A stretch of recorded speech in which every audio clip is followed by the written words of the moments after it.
How to get Dandin Mindfire of the Vox server, coming at you with another informative guide on how to play the Enchanter class. Today we're going to be talking about runes, specifically relating to two different threads that I've seen on the EverQuest forums lately. One is relating to the Phantasmal Unity line change that went in live recently, and the second is relating to whether or not it's relevant to use runes on a tank in combat. So whether or not this is a raid, groups, whatever. Let's talk about runes a little bit and how they're important. First things first, let's talk about the Phantasmal Unity line and how that was changed. The change that went in on live, first of all, first thing and foremost, added a 12-second recast time to the Phantasmal Unity line. Second thing it did is reduce the amount of damage that is absorbed. And the third thing it did is increase the mana cost. These are all detrimental to the Enchanter class as a whole, as in group content and raids, Enchanters need to be using these runes on a regular basis to perform our primary function, which is crowd control. So we need to keep our runes up and active on us at all times to make sure that we can stay on and alive, because if we're dead, our crowd control abilities are dead. This goes doubly for raids, as Enchanters are going to be facing harder hitting NPCs in larger numbers, and they need to be able to stay up to mitigate them. So why is this a big deal, you might ask? Well, even if you're entering in combat with the runes on you already, the first round is going to strip your runes. The second round, if you're fast enough, is going to strip the runes again. Then you're on the recast timer, so third round is going to kill you. So this has caused a lot of turbulence in the Enchanter community as a whole. There's been a lot of different discussions on it, and unfortunately we haven't been able to get a developer response on this as of this time, as of recording this video. Hopefully we do get one, as we feel as a whole that we should be able to sustain our runes on ourselves, as we do already pay quite a bit of sacrifice in the terms of mana cost, and we can't really do anything else. And I'll kind of talk about that as we go on through this video, but the next thing that I wanted to talk about is whether or not it's relevant to use runes on a raid. And runes on a raid, we do make sacrifices for, but they do pay for themselves. First sacrifice is going to be your mana cost. Second sacrifice is going to be your loss of overall DPS, and I'll display that here. So first things first, let's talk about my group setup. I've got Dufleck, the level 100 druid, chilling in the background there. She's actually got an AFK flag up because it took me a little bit to get this video started. And I've also got myself a level 93 magician here who's just kind of here to get some experience. These are both my characters. I've got myself a cleric mercenary on reactive and two wizard mercenaries that are currently set on balanced. And I'll just kind of show you a mock-up, I guess, so to speak. So first things first, before I begin, I want to state that I am raid geared. Okay, I have a fair amount of hit points and mana, and that I actually outgear this content, so for me to be tanking this, it isn't overly that much of a stretch. So first things first, I'm going to show you how Enchanters rune tank. So first of all, begin with a standard Tash, pull it back to your party, hit Ethereal Manipulation and Dreary Deeds, and hopefully he comes along just on nicely. Here he comes, and then I'm going to want to hit my group rune, Umbral rune, to gain that aggro, because as you know, as anyone who's played EverQuest for a long period of time knows, runes are high aggro and they're going to remain that way. So then my runes are fading quite quickly as I'm getting struck, so I refresh with Phantasmal Unity. Now I'm on cooldown, so I'm just going to kind of nuke again, and then I'm going to hit Umbral rune once more, and it's going to shield me and my party and give me that aggro. But you'll notice that my mana is going down quite a bit, and I'm not able to actually sustain much damage at all. There is another nuke that I'll be throwing in. It's called Chromatic Percussion, which is going to proc a rune on my target's target. So it's going to proc a rune on whoever he's targeting, in which case me. So I want to hit Chromatic Percussion if I ever do throw some damage. But as you can see, like, the overall DPS of the group is taking a hit, as I'm not able to throw as much damage down. I'm concentrating solely on keeping myself runed and keeping that aggro in the tank scenario. As you can see, this mob has only been one group target, and I'm already down to 75% mana. So this is not a relevant tactic for Enchanters to be tanking. We can, but it is not necessarily relevant, as you're going to be consuming much more mana than if you were to be sitting back and letting an actual tank class tank.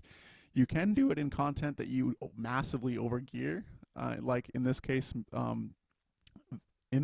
Shard's Landing, I massively overgear it, so I'm able to take those hits. So there we go.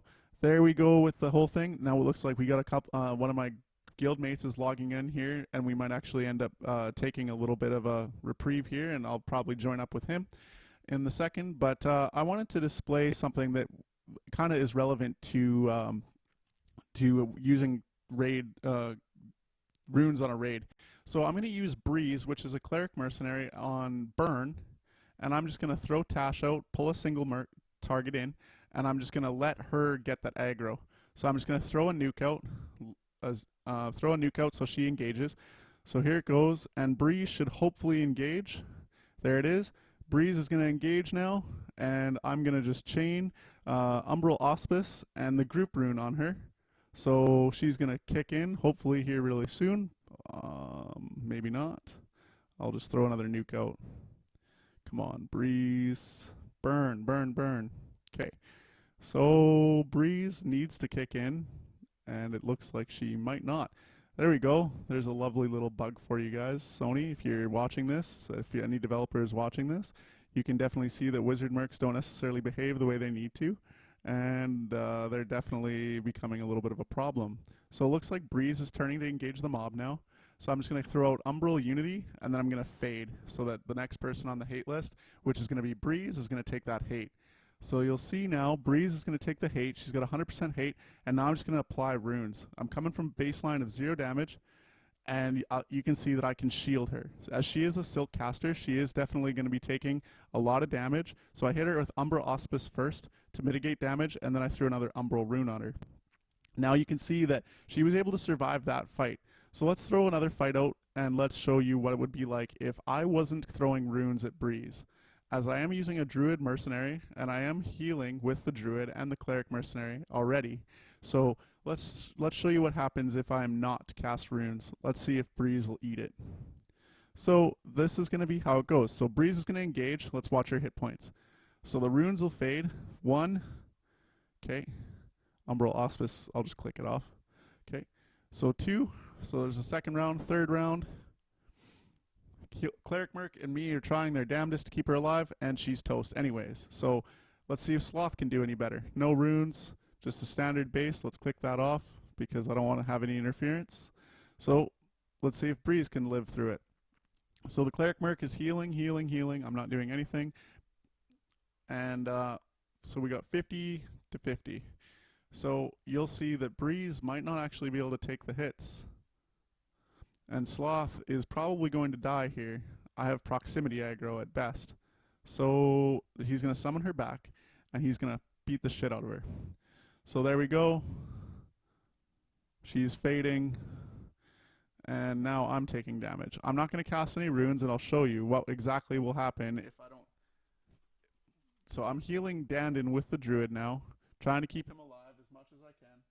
Just not doing anything on him, just letting him do his thing, and hopefully you can see the big difference in survivability, as both the druid and the cleric are trying to keep her alive, and it's not working overly too well.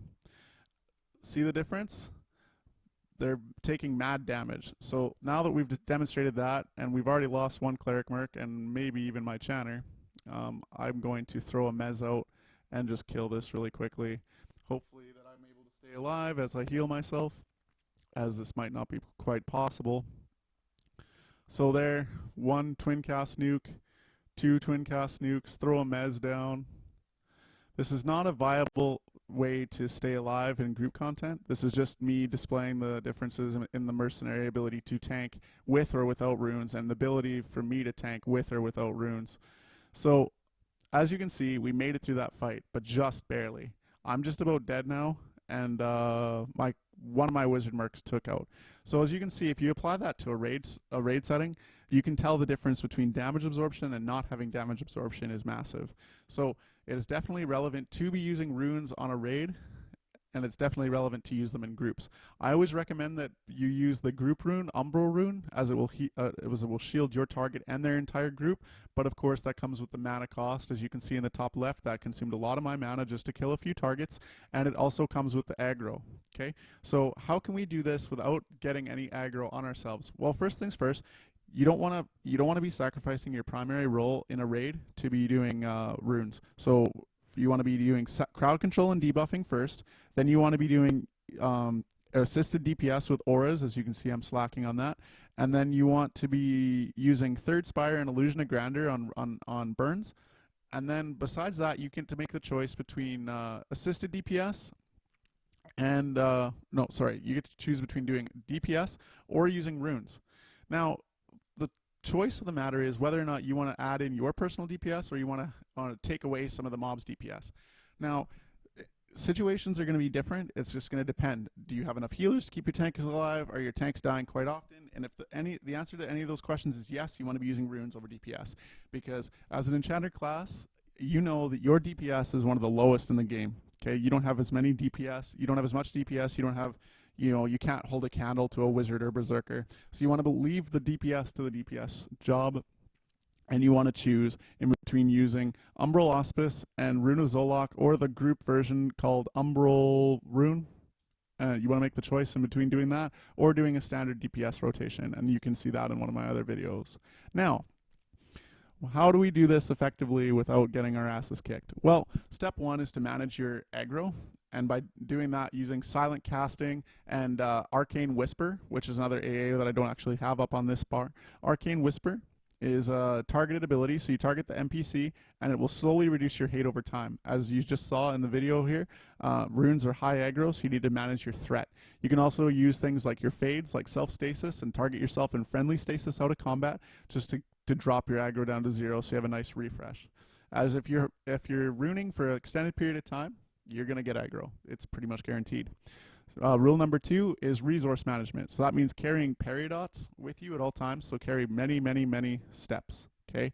Rule number 2 is managing your mana as well. So you need to keep your mana up by using your robe clicky, second spire if you're not on a burn, and you want to be using mana draw, mod rods, azure mind crystals, which are a summoned item that we get, so, and grabbing as many like mana returns as possible. Bug the cleric for quiet miracle, slap down, ask for paragon from a beast lord.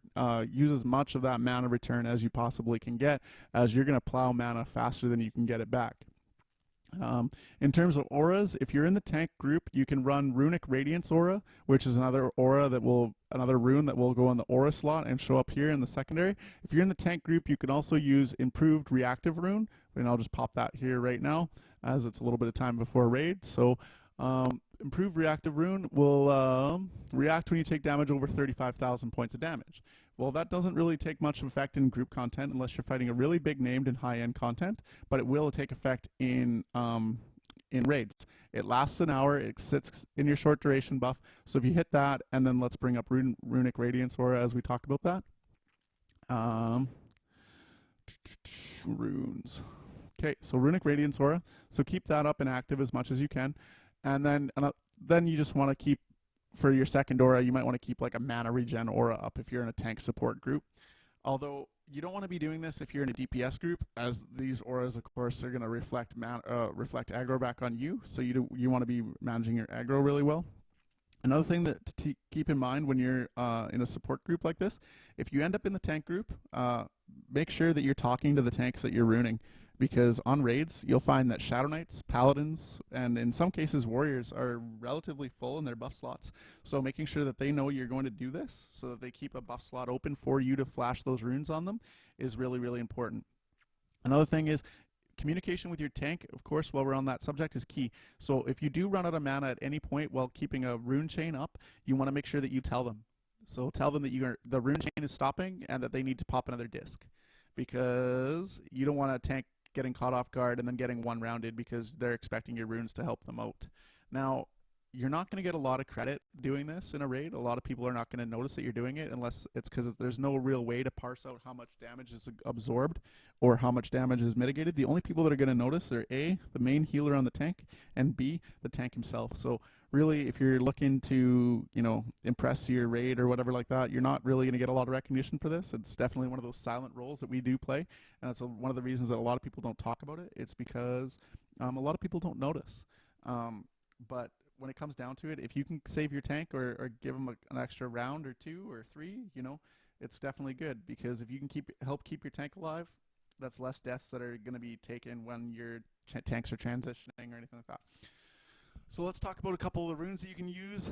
The standard rotation for me, I use Umbral Rune and then Rune of Zolok, or I use Umbral Auspice or Rune of Zolok or Umbral Rune, depending. I'll use Rune of Zolok when I'm not in the tank group, but I'll use Umbral Rune when I am because it'll protect me and the tanks and everyone else. Another spell that you can use is going to be Chromatic Percussion. Chromatic Percussion is like a nuke. If you're going to do any damage at all, throw that nuke. It'll proc a rune on the tank. So that's definitely handy if you have time to throw a nuke in between. You know, it's definitely handy to keep that one up. So that's another way to perform that role. And then, of course, just make sure that you're on your mana and you're on your fades. And that's it for this video. In conclusion, guys, it's definitely important for an enchanter to be managing his runes and using them effectively on both himself, the tank, and his party, as you're able to help mitigate some physical damage, a little bit of rampage, and in some cases, in some raids, you can actually help mitigate some AEs. So that brings it to a close for this video. As always, guys, if you like this content, if you want to see some more, subscribe to me, drop it on that like button, show me some love, and as always, see y'all next time.